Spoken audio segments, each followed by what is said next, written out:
तो दोस्तों आप सभी आज देखने वाले हो पिसित गांव का नांग नीला। तो यहाँ से आप सभी को दृश्य दिख रहा होगा जो कि बहुत भीड़ है।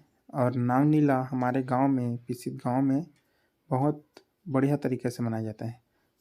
तो यह उत्सव हमारे पिसित गांव के सबसे बड़े तालाब में नाव के सहायता से कृष्णा राधा का झांकी निकाला जाता है और कुछ उत्सव किया।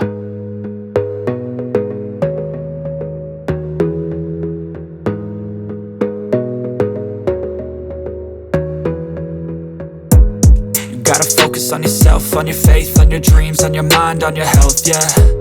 You gotta work, never tell, keep your head down, find what you love and excel, yeah. समापन हो जाता है तो आप लोग रामलीला देखने के लिए अवश्य पधारें।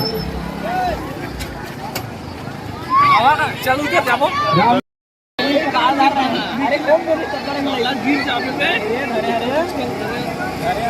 हाँ, बाकी श्रद्धालु माता बहने हैं उनका उस घाट में पहुंचे ना जवानो मान लो सकर